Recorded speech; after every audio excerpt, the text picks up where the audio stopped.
Hey folks, George Leoniak. I'm back with another video, and yeah, so this past week I posted a image on Facebook that had to do with using the star cut diagram to create Earth-Moon proportions in relationship to the pyramid and the 3-4-5 triangle.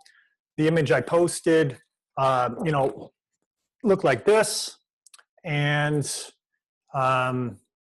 so I said in there I was going to show everybody how to construct this in a how to draw video. So I'm going to do that for us now. And you can draw something and shade it in and color it any way you like afterwards. So this diagram here holds just a phenomenal amount of information as I was describing.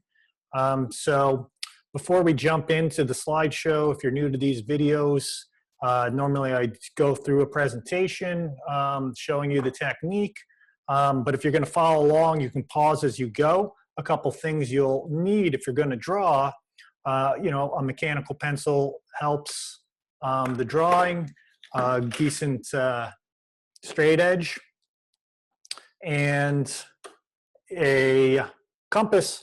Now I did this drawing at larger dimensions than normal. I drew it to the actual dimensions so we can get these 3-4-5 Pythagorean triangles to be the 3-4-5 inches. So, you might need a little extension arm like this. You can draw this to any dimension as you go along, but I constructed it within 11-inch square and the outer circle 14 inches. So to get that last circle, you're going to need something a little larger to do so. That being said, like I said, you could do this at a smaller sheet of paper, something like this. This is a little bit different design, but similar idea. Here's another version of it here. So this is kind of what we're going to go for without it being all colored in, with the circles around the outside representing the 12 phases of the moon, or 12 moons a year. But if you're going to do it to the size that I did the drawing to, you're going to need at least what is this, 24 by 18 inches sheet of paper. So the final drawing would be about 17 inches wide. So you'll need a pretty decent sheet. So I don't want you to get started following along on something smaller. Okay, so with that a little bit aside, let's just jump into the slideshow here and continue on.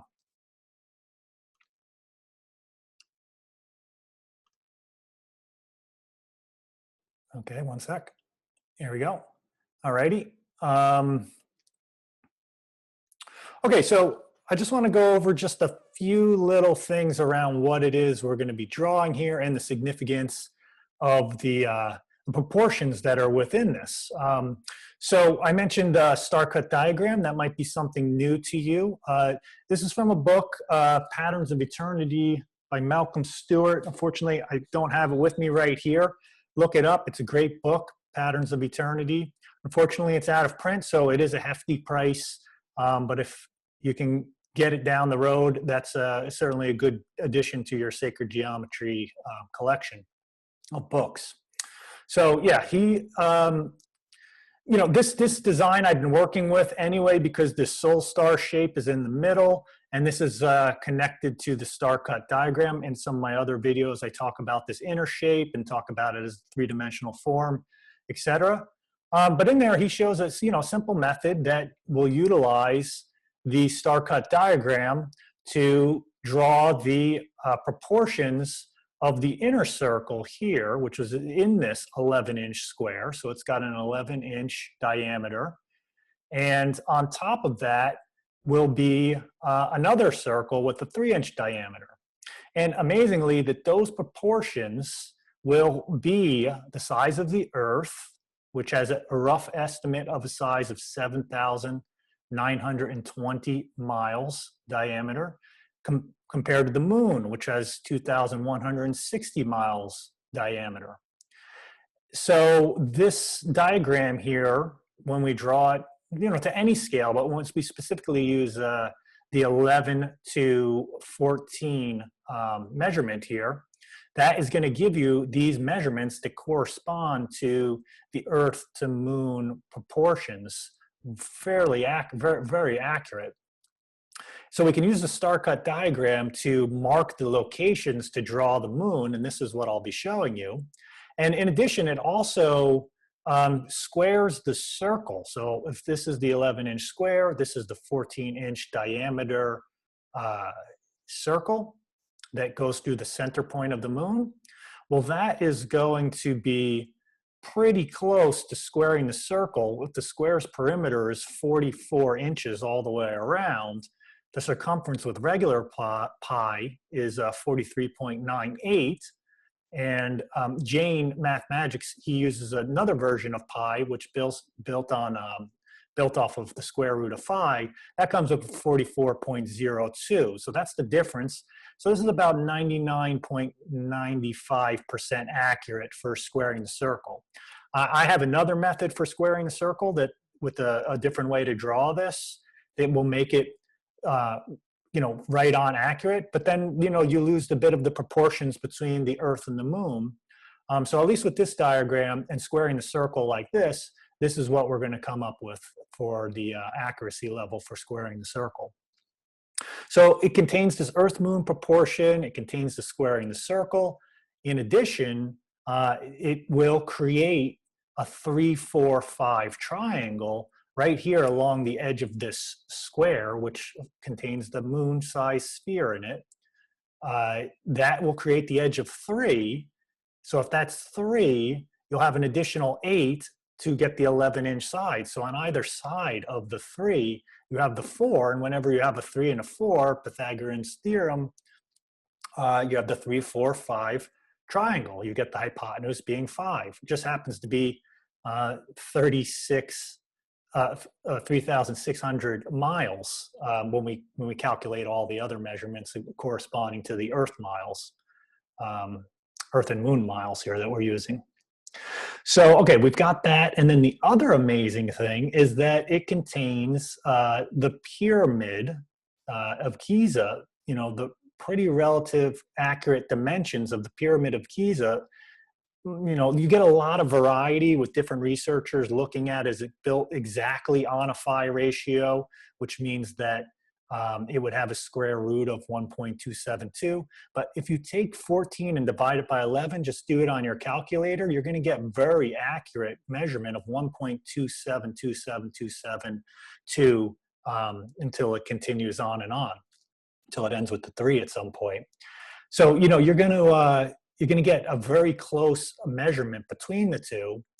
And I just want to zoom in over here quickly because this is going to compare the two triangles. This is Kepler's triangle here, which many authors studying the geometry of the pyramid will look at it being the square root of phi, 1.618, for that 1.2720 measurement with a 1-inch base. And that will give you that length of the edge of the pyramid. Now remember, this is only half of it from looking straight on, with the edge length being 1. Now, you'll see a lot of in the literature or even posted on different sites, a bit of a incorrect measurement here for what that interior angle here is. When you just pump this into a regular calculator, triangle calculator, it comes up to 51.8273, or 51.827 is what you see. I refined it to this point, to the 3 at the end here, to give you these specific measurements. When you calculate that into the minutes and seconds, the 51-degree minutes and seconds, you'll see a lot of authors and other researchers or other people posting 5151 for that. And it's actually 514938 to make sure it's completely accurate with the Kepler phi triangle. And if we now go back to this triangle, which is going to be the one that we're going to be constructing with this diagram, we'll come up with a 51.843 degree angle here. And then that is now 5150.34. But that also is still not 5151. So you could test all these measurements out yourself, plug them into your calculator, triangle calculator, just to double check what it is I have there. But when we do the pyramid measurements with the 1.27272, and we come up with something close to that phi measurement, but it's not exact. But a lot of researchers do feel that you know, when the pyramid was built, it didn't have they didn't have the precise phi measurements with this. They were maybe going off this 14 divided by 11 because it was just easier to work with for the measurements being these whole numbers. Okay, so those are the four main elements that we've got in here. I know that I just want to make sure you see all the richnesses here, and there's much more to it, especially within this star cut diagram that can be learned about through this. So it's a great image to contemplate.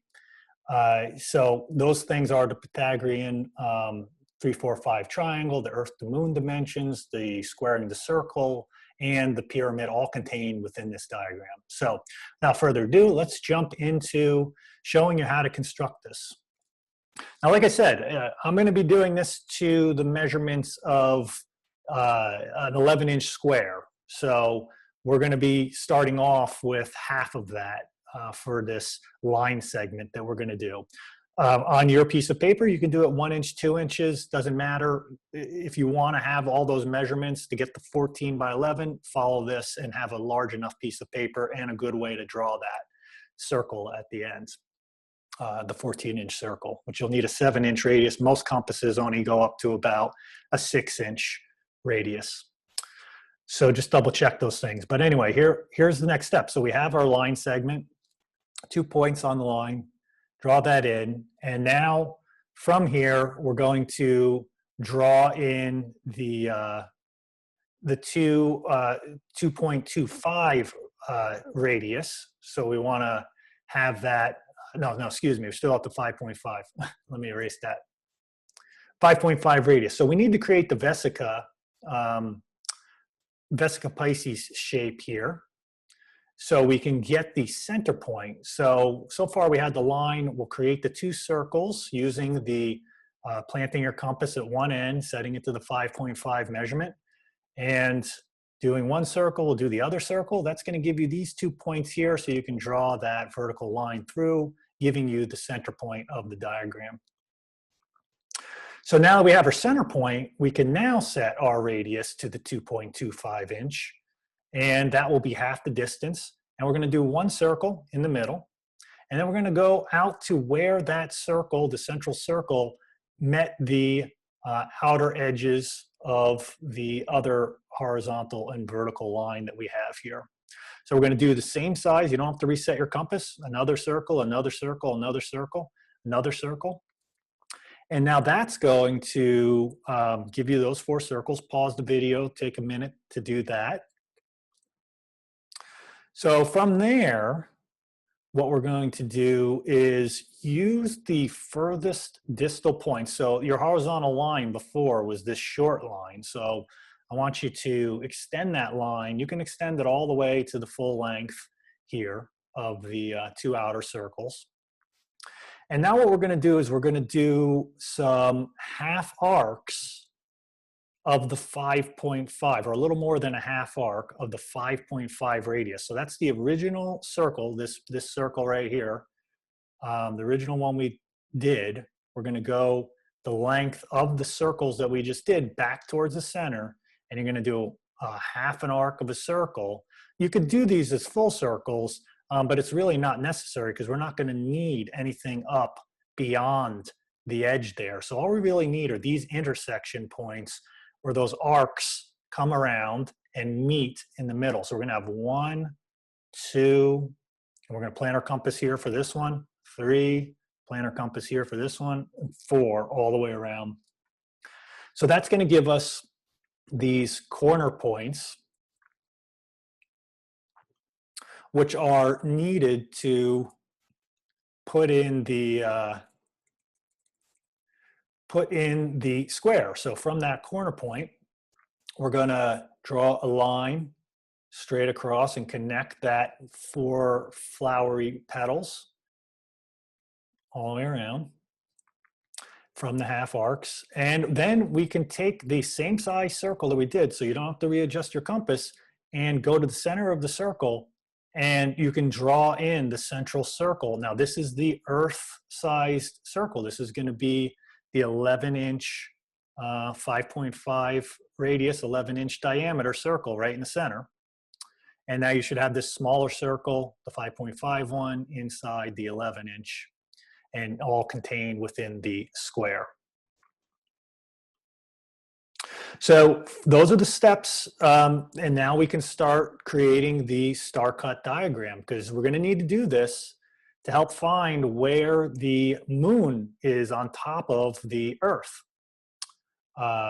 square here. We're going to draw in from the corners of the top and bottom corners 4 lines here that are going to meet from the one corner to the midpoint. And as you draw that, pay attention, because it's going to cross the intersection of that first circle that we drew. So the node point will hit right here. You'll create a little point between at the edge of the circle there. So just pay attention that it's going along through there. So you have 4 lines there. And then from there, you're going to have the other 4 lines. So from the same 4 corners, but now we're just going to draw those 4 lines connecting to the outer edges. So we have 4 more lines, 2 going this point, creating an arrow that way, and another one this way, creating an arrow, or greater than and less than sign. So now we've got the star cut diagram. We've done all that work. That's great. So from here, this is the key piece. I'll zoom in a little bit more so we can get the details on this next section. So from the base of the, you see that this creates a kind of octagram shape here. It's not a perfect octagon. This is what I call the soul star shape. And I do have one probably right around here. Yes, this one right here. That's what I call the soul star shape. This is essentially that shape that we're looking at in the middle as a 3D form. But we want to anchor off of the bottom point in your drawing where it connects the circle, where those 2 lines cross.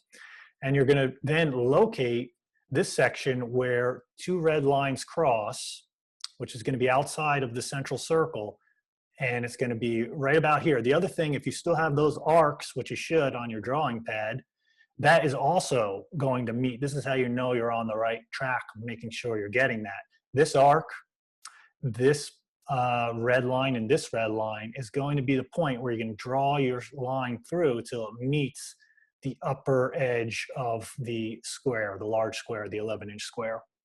And if you do that on both sides, which you should, do that on both sides, then that measurement, that distance between here, is going to be the 3 inches. And then you'll have 4 inch on either side of that. Just amazing. I'll zoom back out. Okay, so great. Well, there's our square, right? You got your square and your circle. And there you have the moon, the Earth circle, 2 of them, but there's one little problem. How do we make sure that we're going to draw this square accurate and find the midpoint of that circle so we could draw that accurately? It's you could just use it with a square, like you know, a little triangle thing here, like this, one of these triangles, and just paste it on there. But there could be some imperfection to that. Could be fairly accurate, but let's do it with using some sacred geometry techniques with the compass and straight edge. So we'll use our compass to figure out how to get this accurate.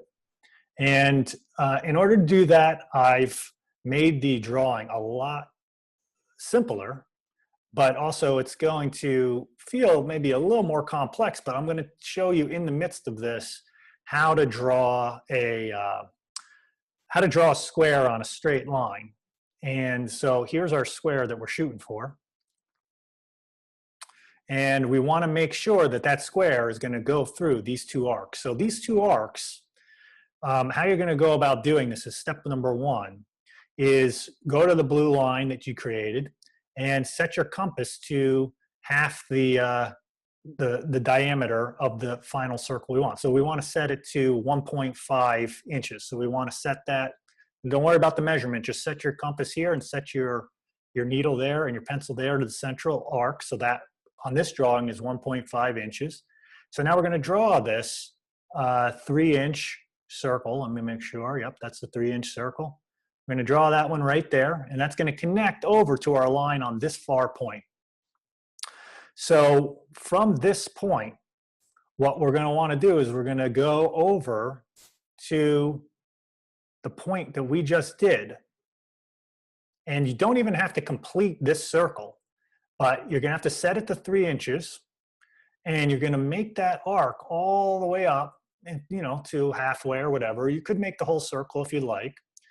But from the point that we just created, that's outside of the blue one, draw that 6-inch diameter, 3-inch, or whatever measurements you're using. Just make sure it's from this point to the center here. It's going to go here, and then you're going to come over, jump over to the other side, which is now on center, which should now do a circle through the whole thing. And that's going to give you this arc, and that's going to cross there. And as you notice, it's going to also be part of this side. So you can do that half arc if you'd like. Just go all the way around. And then you're going to jump over to this side, the far end on the left-hand side of the drawing, and you're going to do that arc over there. So now you have these two, quarter arc, these two little archways on either side.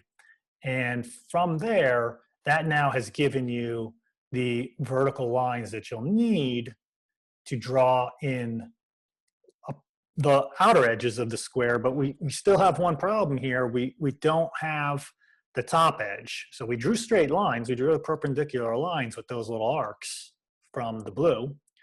But now we want to follow that up to complete the top. So I've got a new slide here. And all you're going to have to do for this is you don't even have to reset your compass.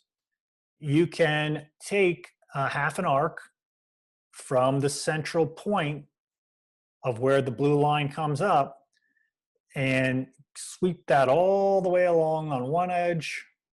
So we're basically making another arc of the same dimensions, but we're doing it off of the center points. So do those half arcs right here.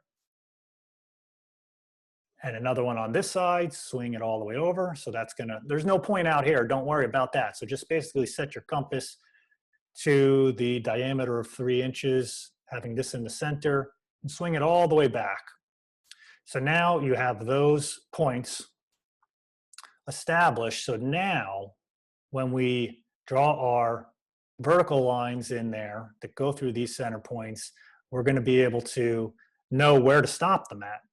So we stopped them at the 3-inch mark because this was 3-inch radius going all the way over from here to here. So you don't even have to, you can just extend it a little bit beyond, but now you have created the square on top of that. I know that's probably the more steps in that little thing than doing the whole drawing, but it's necessary to do that. Or like I said, if you want, you can just take your edge of the triangle and put it up there and draw your straight line, and then just do this arc, and then that will give you the height. So from here, we are now all set to draw in our circle. So the next step, because now we've got our square, I removed all the other lines, is just find the center point of our square. So we're just going to take a point from the corner here, or draw a line from corner to corner, corner to corner, and of course that will give us the center point. So now we can pop in our 3-inch diameter circle, which represents the moon on top of the Earth to the relative proportions of 2,160. Half of that is 1080.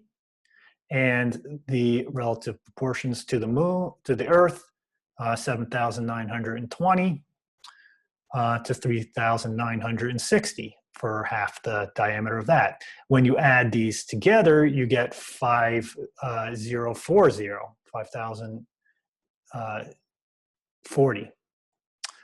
So there's a lot of sacred mathematics in there. Do the math yourselves from the first image in this thing. Add up all those numbers of the Earth-Moon proportions, which are relative, because if you go check Google and it will tell you, how big the Earth is, you'll see that it's a little bit different in size. I can't remember if it's smaller or larger, but it's fairly accurate. It's amazing that sacred geometry does contain these very, very, very close approximations when you're dealing with such huge objects. As I was saying, all those numbers, when you add them up, they're all going to add up to 9. The 5040 is 9. The 2160 is 9. The 1080 is 9. So a lot of sacred mathematics within that, all relating to 9. So at that point, you have drawn in the moon, and now you have the Earth. So now we want to draw in the squaring the circle, the red circle here, which is this is going to be the 14-inch diameter circle that's going to go to the center of the moon, to the center of the Earth. So set your compass to this. This is going to be the 7-inch circle. And you can extend that all the way around. And now that will give you the other points to draw in your other moons at 3-inch diameter. When you set this over here and draw your other circle, that will give you 4 moons around this. Don't be, concerned when you do this drawing and there's going to be some slight variability, especially if you're new to doing drawings like this.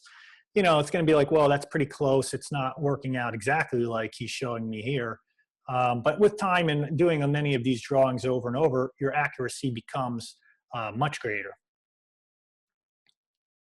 But there's always some imperfections with just dealing with the straight edge and the compass and the width of the lead and all that sort of stuff all adds up to things being slightly off when you're doing it. But more often than not, it's fairly accurate.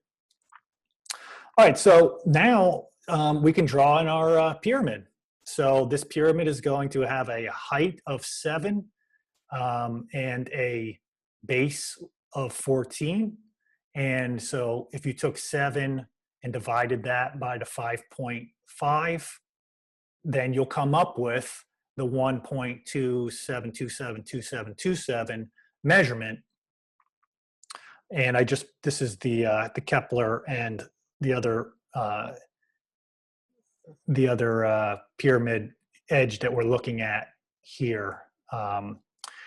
So this is just scaled to 1 rather than 5.5. These are the angles that you'll be getting for this pyramid, and that edge length, when it's scaled to 1, is going to be 1.618590 compared to 1.618033, etc. So that's the difference that we're looking at between the perfect phi pyramid compared to the one that's constructed here, and then many believe that was the measurements of the pyramid of Giza.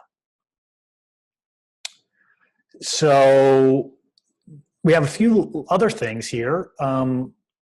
We can now draw in, if you'd like, but just realize that because this is the 3-inch edge of the square that we created on top of the Earth, then we have the edge of this square, the 11-inch square, we have 7 inches over here, so we'll have an additional 4 inches on either side when we take away the 3 in the middle, and then that gives you the 3, 4, and 5. So if you like, from this point to this point, draw your edge, and if you've done it to scale, it's going to be pretty darn close to 5 inches you'll be seeing there. I mean, if it was totally precise with accurate tools and measurements, or if your drawing skills were excellent this time around, you'll see it coming up to 5 inches. All right, so there's just a few more little embellishments that you might want to add, and you can do this, you know, a number of different times, or you can draw this in. You know, it's one that I draw over and over. In fact, the left and right to me here are ones that I did a few years ago, where I was really experimenting once again with the different ways to do the squaring the circle. So this is with the star cut diagrams. Those were done with a different method. So you know, this is a cool little thing to do on the side, is draw in the 12 circles that will go around here, representing, you know, one full moon for each season, because you'll have 3 groups of 3 when you do this.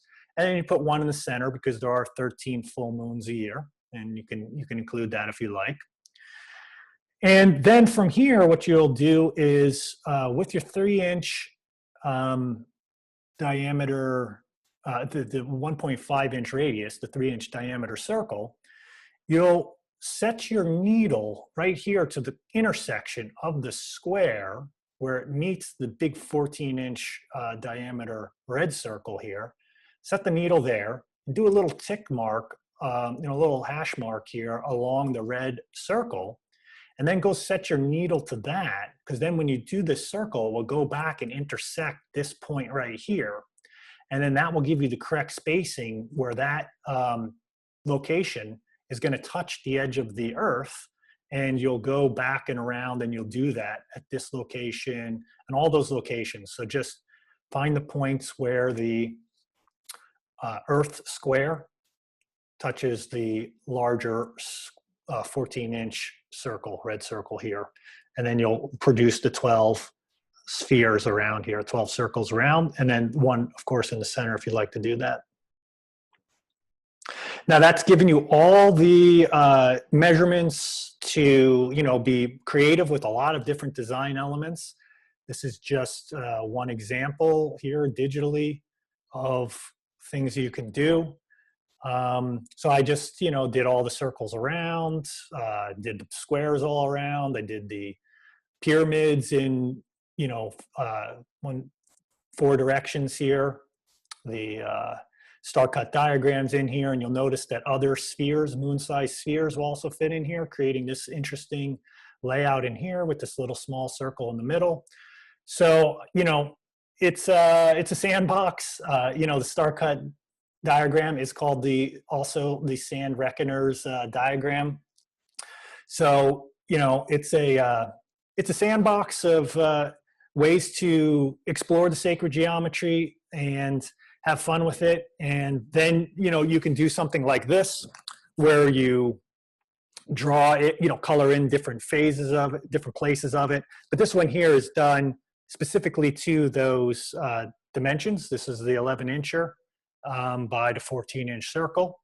And, you know, have fun with it. I'm really thankful I got to share this video with you, and hope that you give this one a try. It's definitely one that has fascinated sacred geometers throughout time. Squaring the circle is ancient. The pyramid dimensions are also ancient, and Pythagorean theorem also created, you know, 500 BC. So this really puts you into relationship and connection with a long lineage of geometers.